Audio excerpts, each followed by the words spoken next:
Hi there guys, thanks very much for tuning into this video on Franklin Roosevelt.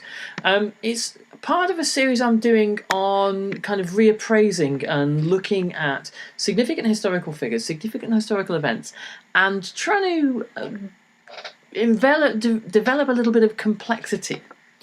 Very often we get very simplistic ideas. We have very simplistic notions about Franklin Roosevelt, particularly around the question of his liberalism, the extent to which he was a Keynesian. He's been accused of being a socialist. He certainly wasn't.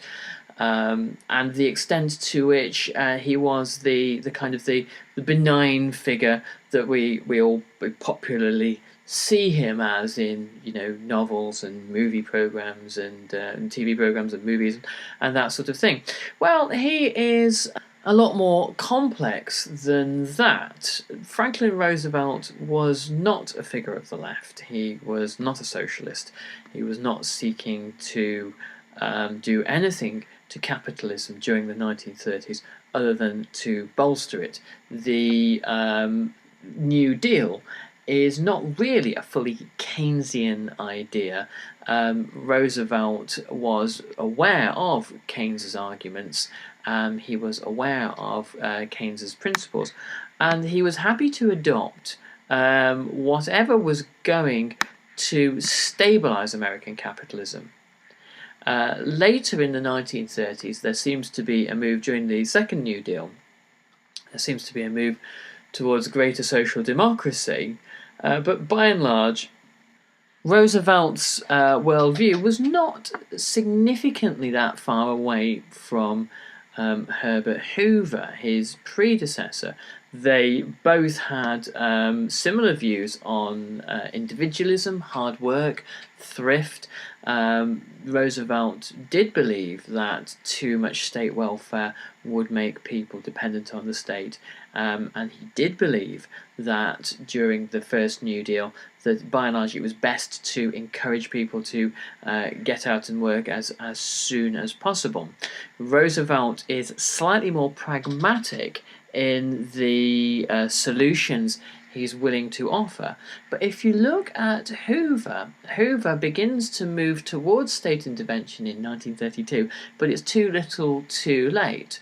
The degree of pragmatism and rigidity between Hoover and Roosevelt are the real significant differences. Roosevelt, despite the best efforts of his wife, does precious little on the subject of race relations. His race relations reforms during the Second World War, desegregating munitions factories and shipyards and that kind of thing, really come on the fear of a national walkout by black Americans, which would be catastrophic for war production.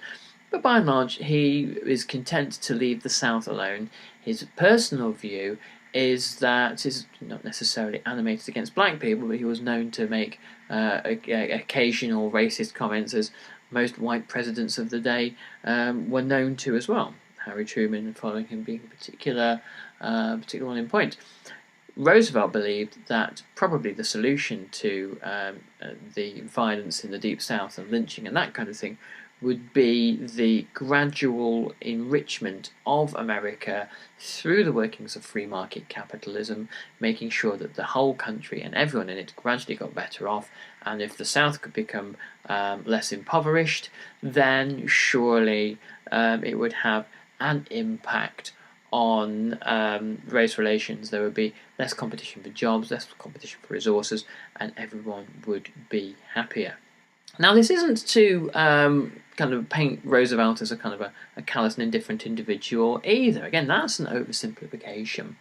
The thing about people like Roosevelt is that they are these very multifaceted, complex and often contradictory individuals. And I think the thing we've got to do with our students is to, or if you're a student and you're watching this, is to be happy with the contradiction.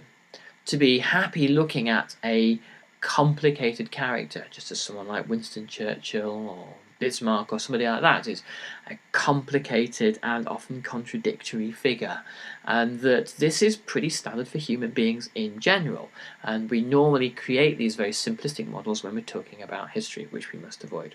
Anyway, I'm going to keep this short and sweet, but do subscribe to this channel and you'll get a new reappraisal at least once a week.